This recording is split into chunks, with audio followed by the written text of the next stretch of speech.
नमस्कार। खबरों में मैं कादम्बिनी शर्मा हूं आपके साथ और आज बड़ी खबर यह है कि चुनाव आयोग ने 5 राज्यों में विधानसभा चुनाव की तारीखों का ऐलान कर दिया है। इसमें सबसे बड़ा राज्य उत्तर प्रदेश है और इसमें 7 चरणों में चुनाव होगा।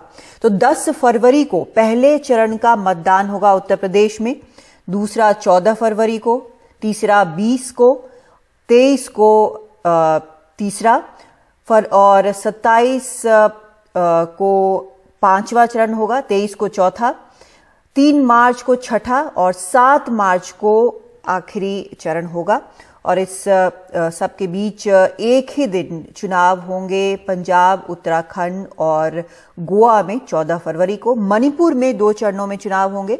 10 मार्च को सभी राज्यों के नतीजे आ जाएंगे। लेकिन जो सबसे बड़ी चीज हुई है इन विधानसभा चुनावों को लेकर वो ये कि 15 जनवरी तक चुनावी जनसभाओं यानी रैली, पदयात्रा, साइकिल, बाइक रैली वगैरह पर चुनाव आयोग ने पूरी तरह से रोक लगा दी है। इसके बाद क्या किया जाएगा, क्या किया जा सकता है, ये उस समय जो हालात होंगे उनको देखने के बाद चुनाव आयोग तय करेगा। और तय इस प्रकार से करेगा कि चुनाव आयोग उस समय के हालात देखेगा, परमिशन दी जाएगी कि कौन कर सकता है, उसके क्या क्या और नियम कानून होंगे और उसकी पूरी जिम्मेदारी जो है जो राजनीतिक पार्टी है उसके ऊपर होगी। और यह भी कहा गया है कि अगर किसी तरह से भी उल्लंघन किया गया तो उस पार्टी को आगे से ये सभी जो प्रचार हैं, जो तरीके हैं वो नहीं करने दिया जाएगा। यानी कोविड प्रोटोकॉल का पूरी तरह से पालन किया जाएगा। तो इन सभी चीजों को लेकर आज चुनाव आयोग ने यहां पर प्रेस कॉन्फ्रेंस किया दिल्ली में और साफ तौर पर बताया है कि क्या क्या किया जा सकता है, क्या नहीं किया जा सकता है। हम आपको सुनवाते हैं कि चुनाव आयोग ने क्या क्या कहा है और क्या चीजें साफ की हैं कोरोना प्रोटोकॉल को लेकर, रैलियों को लेकर और सभी तारीखों को लेकर। The first date of the issue of notification will be 14th January 2022 and which will start from Uttar Pradesh. This is the first phase of Uttar Pradesh. The issue of notification is 14 January. Last date of nominations 21st January. Scrutiny of nominations 24th January. Last date of withdrawal of candidature 27th January. And date of poll 10th February 2022. This is the first phase. Now let us come to the second phase, which is a very important phase. In second phase, we will be covering 4 states. Uttar Pradesh second phase, Punjab in 1 phase, Uttarakhand in 1 phase, Goa in 1 phase. So Uttar Pradesh, Punjab, Uttarakhand and Goa. In second phase, Punjab, Uttarakhand, Goa will be over. And here the issue of notification will be 21st January. Last date of nominations 28th January. Scrutiny of nominations 29th January and last date of withdrawal of candidature 31st January and date of poll 14th February, that is Monday. Third phase only Uttar Pradesh, that is issue of notification 25th January, last date of nominations 1st February, scrutiny of nominations 2nd February, last date of withdrawal of candidature 4th February and date of poll 20th February, that is Sunday. Uttar Pradesh 4th phase, issue of notification 27th January, last date of nominations 3rd February, scrutiny of nominations 4th February, last date of withdrawal of candidature 7th February and date of poll 23rd February. Uttar Pradesh 5th phase and first phase of Manipur.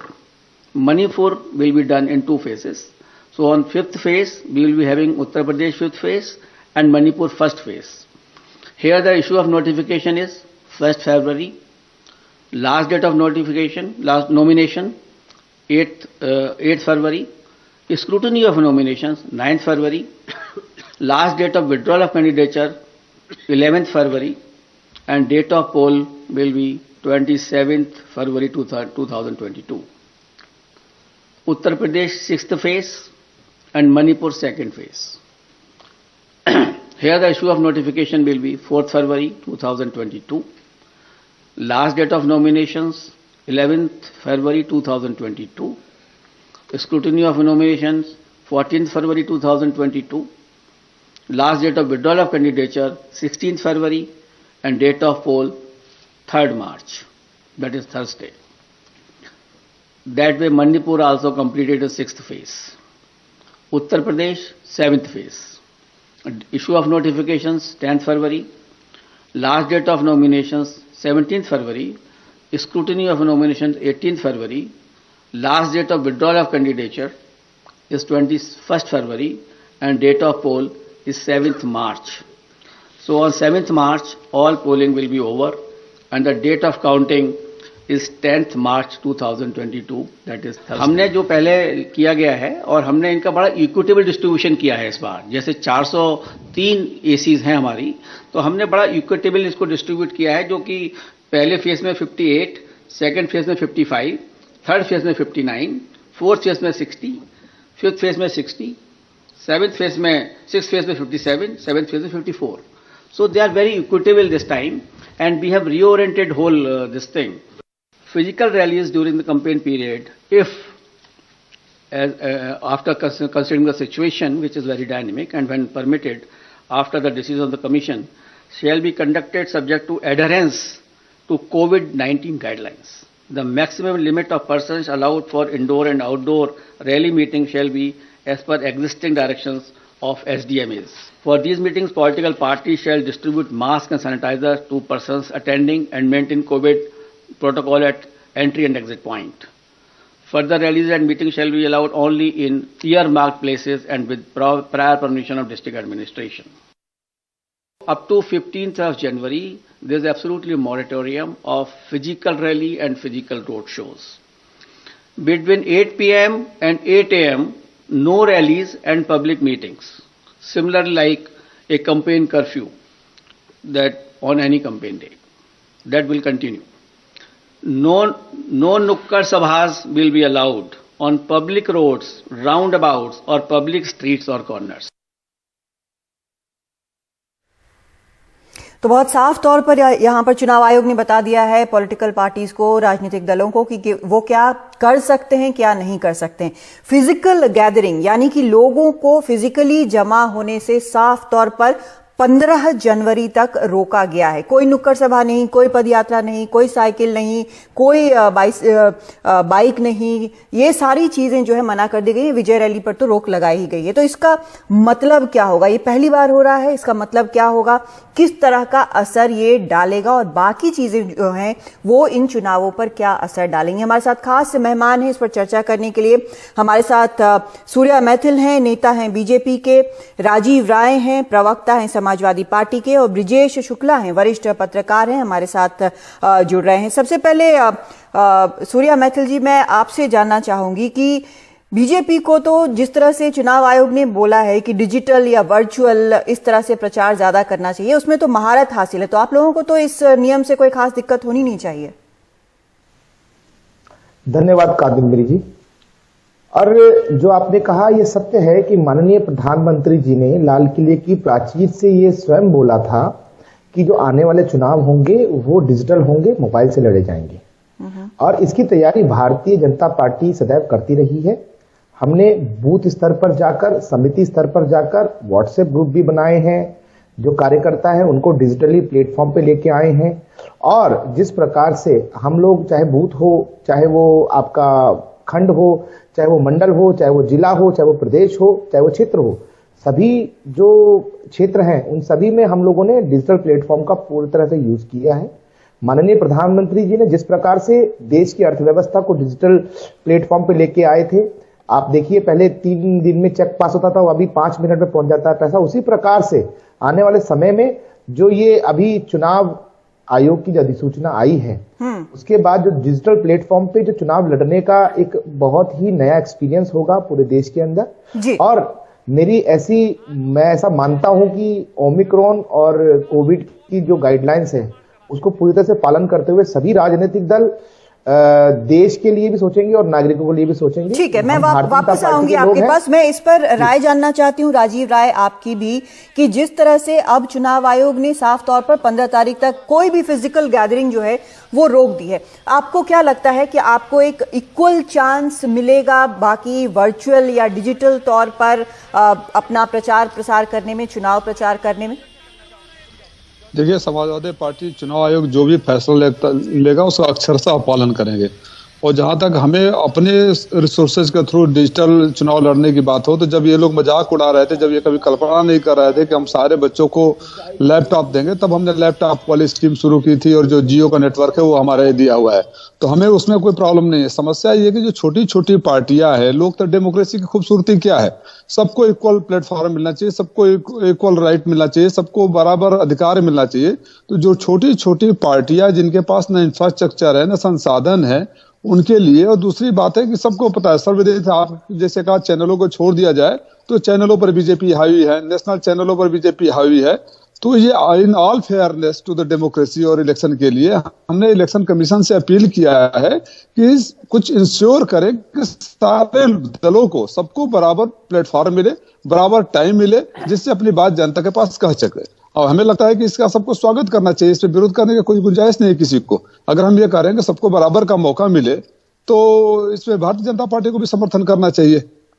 जी, आप क्या इस पर कोई विशेष ज्ञापन वगैरह देने जा रहे हैं चुनाव आयोग? नहीं, हम छोटी पार्टियों की तरफ से, हम लोग दूसरी पार्टियों की तरफ से नहीं, लेकिन हम अपने तरफ से 2-3 ज्ञापन जरूर चुनाव आयोग को देंगे। एक, आपने देखा कि जो पंचायत का चुनाव हुआ, अधिकारियों के सामने कैसे पर्चे खींचे गए, फाड़े गए, लूटे गए, किडनैपिंग हुई, महिलाओं की साड़ी खींची। तो अगर वही अधिकारी रहेंगे और उसी तरह खामोश रहेंगे ऊपर वाले अधिकारी, तो इस चुनाव में भी कोई मतलब नहीं रह जाएगा। दूसरी बात, और जो हमने आपके माध्यम से उठाया, निसंदेह चुनाव आयोग भी संज्ञान लिया होगा, नहीं लिया होगा तो हम लिखित रूप से भी उसको देंगे कि नेशनल चैनलों पर या रीजनल चैनलों पर सबको बराबर की टाइमिंग दी जाए, जिससे अपनी बात कह सके। और फिर जनता का निर्णय है, जनता जिसको चुनना चाहेगी चुनेगी। जी, ब्रिजेश शुक्ला जी, आपके पास आना चाहती हूँ। दोनों पार्टियों की आपने बात सुनी, बीजेपी की भी और समाजवादी पार्टी की भी। जो चिंता यहाँ पर राजीव राय जता रहे हैं, वो कितनी जायज है? देखिए कादम्बिनी जी, लोकतांत्रिक इतिहास में एक नया अध्याय जुड़ने जा रहा है, और ये लोगों के लिए अवसर भी है और कुछ चिंताएं भी हैं। राजीव राय की चिंता यह है कि इस डिजिटल लड़ाई में वो कहीं पीछे ना रह जाएं, कोई भेदभाव ना हो जाए। ये चिंता उनकी स्वाभाविक है, हर पार्टी को होती है। लेकिन मेरे ख्याल से इन स्थितियों में इसके अलावा कोई विकल्प नहीं था कि क्या किया जाए, क्या भीड़ इकट्ठा होने दी जाए। तो ये इसका एक समाधान वो ढूंढ सकते हैं। लेकिन वास्तव में कादम्बिनी जी, बहुत एक इतिहास की रचना होने जा रही है, जब भारत एक नया चुनाव देखने जा रहा है। हमने सेशन के बाद का भी चुनाव देखा, सेशन के समय का चुनाव देखा, और उसके पहले का भी चुनाव देखा। लेकिन एक अजीब सा चुनाव है ये कि कौन किससे आगे है। हाँ, ये बात कहना राजीव राय जी का सही है कि कहीं भेदभाव, क्योंकि छोटी पार्टियां, उनकी तैयारी भी नहीं थी, उनके संसाधन भी नहीं थे। जहां तक भारतीय जनता पार्टी का मामला है, मुझे इतनी जानकारी है, क्योंकि मैं बाहैसियत पत्रकार, कि इनके जितने बूथ हैं उसमें व्हाट्सएप ग्रुप बने हुए हैं सारे बूथों के, और सारे इन्होंने जूम से जोड़ रखा है, स्काइप से जोड़ रखा है, और यह संख्या लाखों में लोगों की है। अब इस युद्ध में जब नेता मैदान में नहीं होंगे, नेता वर्चुअल होंगे, तब क्या होगा ये समय बताएगा। लेकिन वास्तव में ये हम लोगों के लिए दिलचस्पी का विषय है, हम लोगों के लिए दिल थाम कर देखने का विषय है कि कैसे ये लड़ाई लड़ी जाती है और कैसे ये भारत में लोकतांत्रिक इतिहास में नया अध्याय जुड़ेगा और कैसा इतिहास लिखा जाएगा। जी, एक चीज मैं जानना चाहती हूँ ब्रिजेश जी आपसे, लंबे वक्त से आप पत्रकारिता कर रहे हैं, जो सोशल मीडिया पर नजर रखने की बात है वो तो है, लेकिन जो व्हाट्सएप के जरिए जो घूमता है उस पर तो कहीं कोई रोक टोक नहीं है, उसका क्या होगा? ये इस पर अब बड़ा ताजुब लगता है कि व्हाट्सएप में कोई रोक टोक भी नहीं है, और रोज मैं देखता हूं कि हमारे सैकड़ों बड़े बड़े नेता अभिनेता मार दिए जाते हैं व्हाट्सएप में, और फिर उनको जिंदा कर दिया जाता है। इसका कहीं ना कहीं अंकुश होना चाहिए। तमाम अफवाहें फैलाई जाती हैं।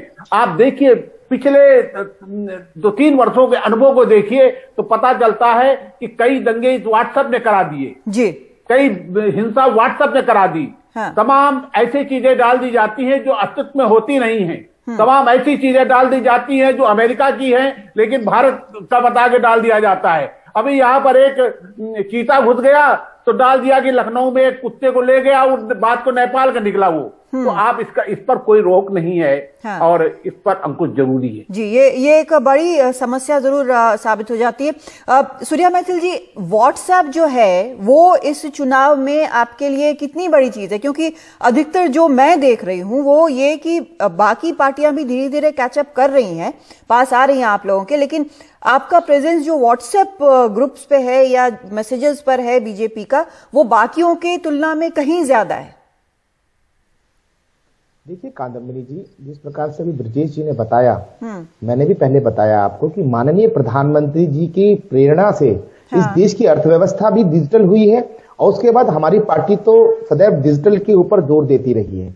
हम लोग बहुत ही स्वच्छ राजनीति करने में विश्वास करते हैं। उसी का एक कारण ये रहा है कि हमारे बूथ स्तर तक का कार्यकर्ता जो है वो हाईटेक हुआ है, चाहे वो जूम हो, चाहे वो स्काइप हो, चाहे वो सोशल मीडिया हो और चाहे वो आपका व्हाट्सएप हो, हमने सभी से जोड़ा है। और रही बात जहां तक कि किस प्रकार से फायदा देगी, तो ये तो भविष्य का चुनाव है, 21वीं सदी के भारत का चुनाव है। हमारी अर्थव्यवस्था जब डिजिटल हो रही है, जब हम हर क्षेत्र में डिजिटल होते जा रहे हैं, तो चुनाव भी डिजिटल होना चाहिए। जिस प्रकार से क्रांतिकारी फैसला अभी माननीय प्रधानमंत्री जी ने लिया, उनके नेतृत्व में पूरी मंत्रिमंडल ने लिया कि आधार कार्ड से हम लोग मतदाता सूची को जो है सूचीबद्ध करेंगे। इससे फर्जी जो वोटर है उनको भी हटाने का मौका मिलेगा और एक डिजिटल वोटर लिस्ट तैयार होगी, वो भी बहुत ही महत्वपूर्ण होगी। हाँ, और अभी जिस प्रकार से वो चुनाव आयोग ने उसके बारे में आज बोला है कि क्या मतदाता सूची किस तरह से फाइनल हुई है। राजीव राय जी, मैं आपसे जानना चाहती हूँ, व्हाट्सएप को आप किस तरह से देख रहे हैं?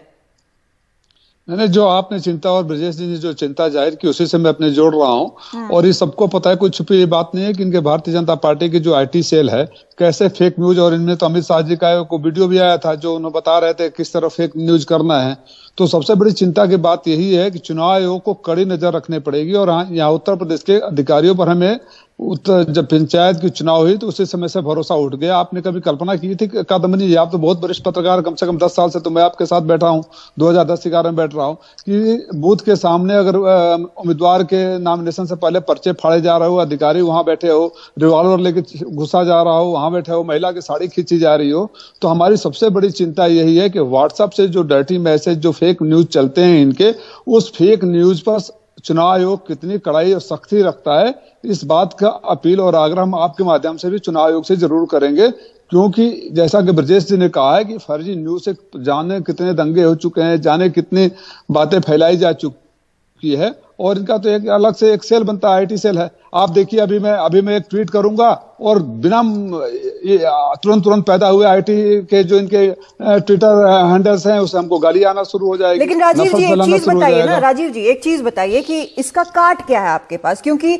आप कह रहे हैं आप चुनाव आयोग के पास जाएंगे, ठीक है, सही बात है, लेकिन जो पार्टी अपनी तरफ से अगर व्हाट्सएप पे किसी को कोई मैसेज भेज रही है, मान लेते हैं कि वो खुद को वोट देने की बात है, आपके पास इसका काट क्या है? या तो आप उनसे नहीं, खुद को वोट देने के बाद में कोई प्रॉब्लम नहीं कादम्बिनी जी, सब लोग करें, खुद के वोट देने में किसी को कोई समस्या नहीं है, वो हम भी करेंगे।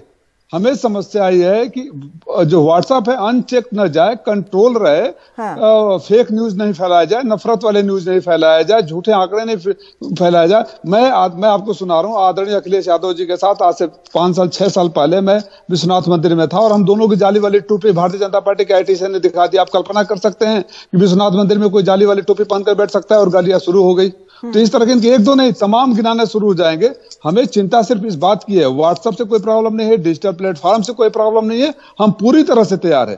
हमें समस्या यह है कि चुनाव आयोग के अंडर या एडमिनिस्ट्रेशन कितना सख्ती से कार्रवाई करेगा इस तरह के फेक न्यूज पर। ठीक है, सूर्या मैथिल जी आपका जवाब देना चाहते हैं। जी सूर्या जी। देखिए कादम्बिनी जी, एक बहुत पुरानी कहावत है, चोर मचाए शोर। जो सबसे बड़ा चोर होता है वही शोर मचाता है। इसका एक ताजा उदाहरण अभी आपने देखा था कि किस प्रकार से गाजियाबाद के अंदर समाजवादी पार्टी के एक मुस्लिम नेता ने एक मुस्लिम वृद्ध की एक वीडियो बनाई थी कि वहां पर बताया गया था कि ये जी जय श्री राम बोलिए वरना पीट रहे हैं। जिस प्रकार की वो फेक वीडियो उन्होंने ट्वीट की थी, वायरल की थी, उसके बाद उसी को जो ट्वीट किया था, रिट्वीट किया था, वो राहुल गांधी जी ने किया था।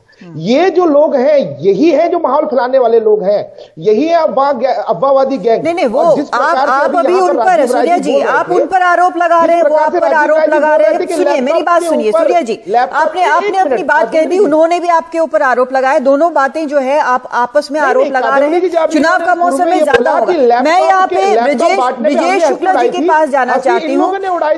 सूर्या जी रुकिए, ब्रिजेश शुक्ला जी के पास में जाना चाहती हूँ। ब्रिजेश जी, एक जो ये आप बता रहे हैं ऐतिहासिक चुनाव है, अपनी तरह का ये पहला चुनाव होगा जहां पर फिजिकल रैलीज 15 तारीख तक कम से कम नहीं होंगी। तो यहां पर एक बड़ा खतरा ये भी है फेक न्यूज का, मिस इन्फॉर्मेशन का, और वो चुनाव आयोग के पास शायद तब तक ही पहुंचेगा जब तक कोई शिकायत लेकर ना जाए या फिर बिल्कुल सामने ना आ जाए किसी खराब कॉन्सिक्वेंस के साथ।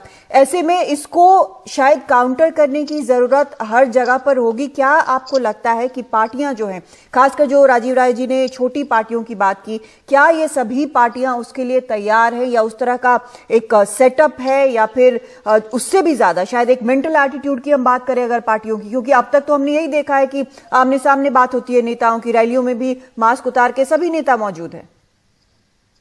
देखिए, इसके लिए सतर्क रहना होगा राजनीतिक दलों को, और अपने कार्यकर्ताओं को भी सतर्क रखना होगा। आप कोई चीज फेक न्यूज चलती है तो वो एक व्यक्ति तक नहीं जाती है, वो इस बात ये सोच के नहीं जाती है कि मैं किसको देना है किसको नहीं देना है, वो तो बिल्कुल समाज में फैला दी जाती है।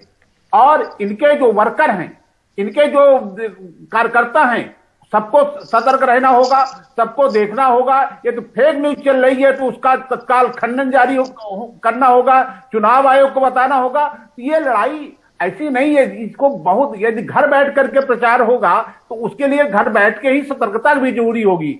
आप ऐसा नहीं कह सकते कि साहब हम सतर्क ना हो और दूसरे का पर आरोप लगा दें।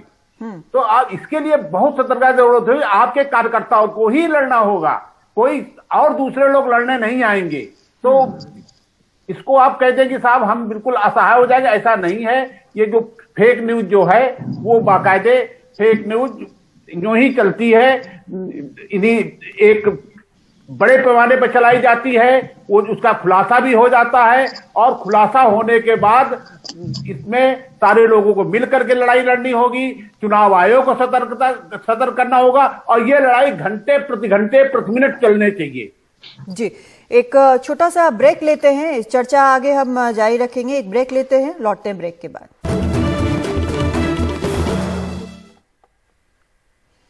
हमारे तीनों खास मेहमान इस वक्त हमारे साथ बने हुए हैं। राजीव राय जी, सबसे पहले आपके पास आना चाहूंगी। 15 जनवरी तक रोक लगी है फिजिकल गैदरिंग पर, और उसके बाद चुनाव आयोग तय करेगा। लेकिन जो जानकार बता रहे हैं, जिस तरह से ओमिक्रॉन का वेरिएंट कोरोना का बढ़ रहा है, उस वक्त तक शायद धीरे धीरे और ज्यादा बढ़ गया हो।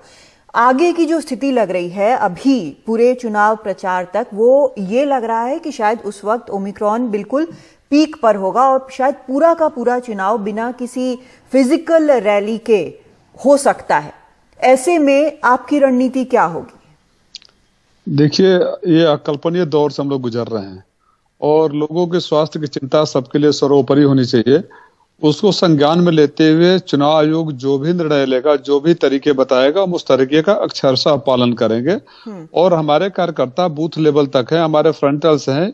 और सबसे बड़ी बात जो ये है कि ये चुनाव जो है पार्टी और नेता अब नहीं लड़ रहे हैं। ये चुनाव इस बार जनता लड़ रही है। जनता को जिस बात का इंतजार था कि उन 5 साल से जिस तरह से उनको ठगा गया, 5 साल से नौकरी के नाम पर आपने पेपर लीक कराया, पैसे वसूले, जब नौकरी के लिए बचाए तो लाठी मारा, आबरू छीना, रात में बेटियों को जलाया। हम तो नहीं आरोप लगा रहे। आपका नीति आयोग कहता है कि स्वास्थ्य में, शिक्षा में सबसे फिसड्डी है।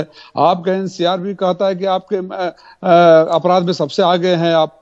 जो महंगाई बढ़ी है, आप गांव में जाइए ना अकादमी जी, जब बाप और बेटे में सुबह झगड़ा होता है पेट्रोल के पैसे को लेकर और शाम को सब्जी नहीं घर पे पहुंच पाती, उन लोगों से पूछे कि इनके नारों का मतलब क्या है। तो जनता इंतजार कर रही थी। ये तो चुनाव की रैली होती है, एक उत्सव है, सब उसको सेलिब्रेट करते हैं और बात को अधिक से अधिक संख्या तक फैलाते हैं। लेकिन वर्तमान परिस्थितियों में जनता ही इंतजार कर रही है, इसलिए बहुत ज्यादा फर्क पड़ने वाला नहीं है। जी सूर्या मैथिल जी। धन्यवाद कादम्बिनी जी, और आशा करता हूं कि आप मुझे सिर्फ और सिर्फ 60 सेकंड विदाउट इंटरप्शन देंगी, जिस प्रकार से आपने प्रवक्ता जी को दी। देखिए, अभी जिस प्रकार से समाजवादी पार्टी के प्रवक्ता कह रहे थे कि जनता इंतजार कर रही है, बिल्कुल जनता इंतजार कर रही है, क्योंकि वो पलायन से बहुत परेशान थी। आज पलायन नहीं है। उत्तर प्रदेश के अंदर जिस प्रकार से क्राइम फ्री हुआ है, ये बहुत ही बेहतरीन है। जिस प्रकार से 80 करोड़ लोगों को पूरे देश के अंदर राशन मिल रहा है, ये भी सबको पता चल रहा है। जिस प्रकार से प्रदेश के अंदर डबल इंजन की सरकार ने प्रदेश का चहुमुखी विकास किया है, ये भी दिख रहा है। पहले जिस प्रकार से समाजवादी पार्टी के लोग सब पेंशनों के अंदर ही घोटाला कर लेते थे, 4-4, 5-5 लाख पेंशन अपने कार्यकर्ताओं को ही बांध देते थे और 50,000 लोगों का मरे हुए लोगों का पेंशन खा जाते थे।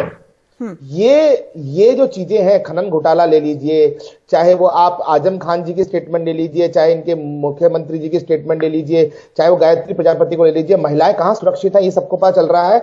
मुलायम सिंह यादव जी जिस प्रकार से दलित की बेटी के संग अपमान किया था, वो सब जग जाहिर है। बच्चों से गलती हो जाती है, ये सोच वाले लोग यदि हमें बताएंगे तो ये बहुत ही आपने भी अपनी बात कह दी। वक्त मेरे पास बहुत कम है, आप दोनों की बात हमने सुन ली है। मैं लास्ट बिल्कुल छोटा सा कमेंट चाहूंगी ब्रिजेश शुक्ला जी आपसे। देखिए, उत्तर प्रदेश की लड़ाई कठिन है, ये और जो ये दावे हो रहे हैं, ये मतगणना के अंतिम चरण तक इस तरह के दावे होते रहेंगे। लेकिन जमीनी हकीकत दूसरी है, लड़ाई कठिन है। और ये लड़ाई में आप ये कहना कि कोई किसी का सफाया हो रहा, मुझे नहीं लगता। मैं जैसा घूम रहा हूं, ये लड़ाई थोड़ी कठिन है। ठीक है, बहुत शुक्रिया हमारे तीनों मेहमानों का इस चर्चा में आने के लिए। वैसे अब याद रखना होगा, चुनाव की तारीखों का ऐलान हो चुका है, आचार संहिता लागू हो गई है और जो प्रवक्ता अलग अलग पार्टियों के बोल रहे हैं, वो ये भी समझिए कि एक तरह से उनका चुनाव प्रचार है, क्योंकि अब फिजिकल रैलीज यानी कि खुद प्रेजेंट होकर, खुद मौजूद रहकर रैलियां चुनाव आयोग ने मना कर दी हैं। तो इसी प्रकार से अब अलग अलग तरीके से डिजिटल जरिए से, चाहे व्हाट्सएप हो, सोशल मीडिया हो, टेलीविजन चैनल्स हो, इसके जरिए पॉलिटिकल पार्टी जो है आपका वोट मांगेंगी। आप किसको वोट देते हैं वो आपके ऊपर है। एक छोटा सा ब्रेक लेते हैं, लौटते हैं।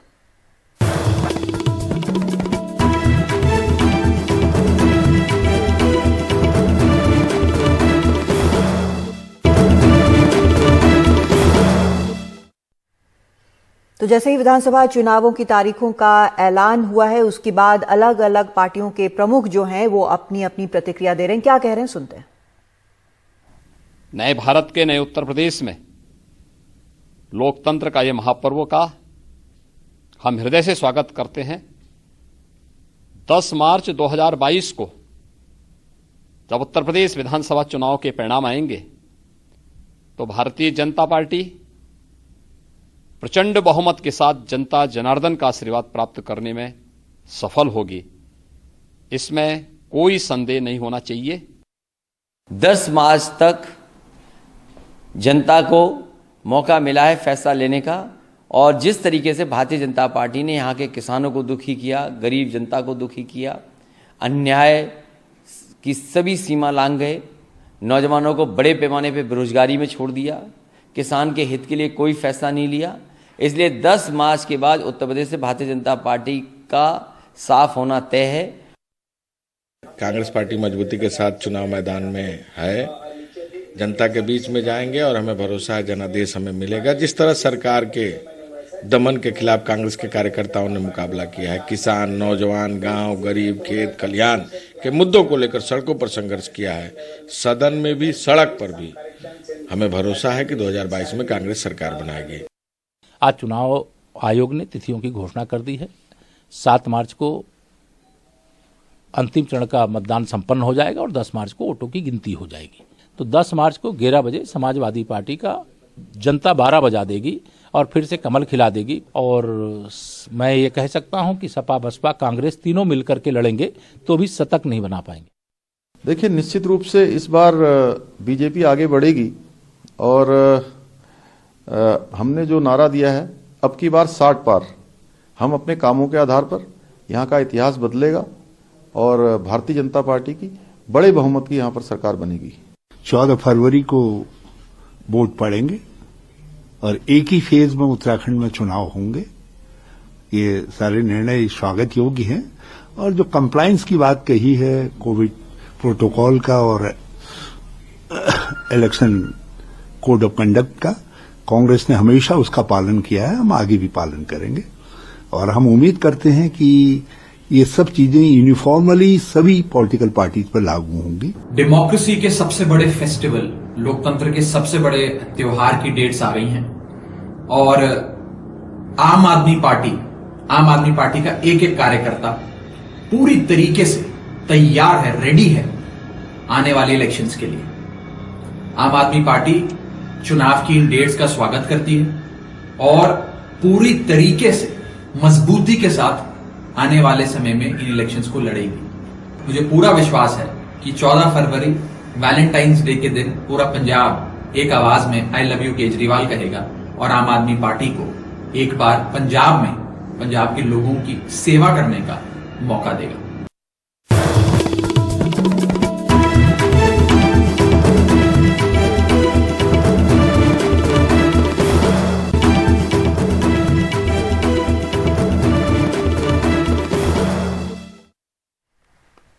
मणिपुर में 2 चरणों में मतदान होगा। विधानसभा चुनाव की तारीखों के ऐलान के बाद मणिपुर में क्या है चुनावी समीकरण, बता रहे हैं हमारे सहयोगी रत्नदीप चौधरी। आज चुनाव आयोग ने भी मणिपुर के 5 राज्यों के जो चुनाव घोषित हुए हैं इसमें मणिपुर के चुनाव भी घोषित कर दिए गए हैं और मणिपुर में 2 फेजेस में चुनाव होने वाले हैं, 27 फरवरी और 3 मार्च को। और चुनाव के नतीजे बाकी राज्यों के साथ निकलने वाले हैं मार्च के 10 तारीख को। तो ये बहुत इस बार ये एक चुनौती रहेगी चुनाव आयोग के लिए कि किस तरह से जब अब कोविड के तीसरे लहर पूरे देश में फैल रही है, किस तरह से ये चुनाव किए जाए और इसके लिए कुछ व्यवस्था चुनाव आयोग ने लिए हैं। मगर मणिपुर में जो चैलेंज रहेगी ये है कि मणिपुर में भी अब जो कोविड के मामले बढ़ रहे हैं और इसके साथ साथ मणिपुर उन राज्यों में है जहाँ पे कि जो वैक्सीनेशन की कवर है वो कम है। 43% लोग ही डबल वैक्सीनेटेड है मणिपुर में और सिंगल वैक्सीन भी जो सिंगल डोज है वो भी 57% लोगों को मिला है। तो ये एक बहुत बड़ी चुनौती रहेगी चुनाव आयोग के लिए। ये जो राज्य है उसका जो 2 हिस्सा है, एक तो है जो पहाड़ी हिस्सा जहाँ पे कि जो ट्राइबल कम्युनिटीज़ रहते हैं और जो प्लेन हिस्सा जहाँ पे कि जो डोमिनेंट कम्युनिटी मैते कम्युनिटी वो रहते हैं। और ये जो हिल और वैली इनका जो डिवाइड है, इस डिवाइड के ऊपर ही मणिपुर की पॉलिटिक्स की नैरेटिव टिकी हुई थी। अगर इसको ब्रिज करने की एक कोशिश बीरेन सिंह ने की थी और उन्होंने गो टू हिल्स एक प्रोग्राम किया था, तो ये भी एक उनका सक्सेस है। मगर इस बार जो बीजेपी के लिए चैलेंज ये है कि ये जो 60 सीटें हैं, इन 60 सीटों में वो बीजेपी ये चाहती है कि अपने दम पे सरकार बनाएगा। मगर ये इतना आसान नहीं होगा क्योंकि कांग्रेस भी चाहेगी एक रिग्रुप करने के लिए। मगर कांग्रेस के जो 28 सीट जीतने के बाद पिछले 5 सालों में 13 एमएलएस कांग्रेस से छूट चुके हैं। तो कांग्रेस कितना अपना ग्राउंड बचा पाएगी वही बड़ी बात है। और उसके पास कोई नया चेहरा नहीं है, वो फिर से डिपेंड करेंगे former chief minister Okram Ibobi Singh के ऊपर। और इसके साथ बीजेपी का ये फैक्टर रहेगा कि बीजेपी आगे चल के इस चुनाव में क्या बीरेन सिंह को चीफ मिनिस्टर कैंडिडेट हिसाब में प्रोजेक्ट करते हैं कि नहीं, क्योंकि पिछले बार चुनाव में उन्हें प्रोजेक्ट नहीं किया गया था और चुनाव के बाद ही उन्हें चीफ मिनिस्टर बनाया गया था। क्या इस बार बीजेपी खुद से सरकार बना सकती है?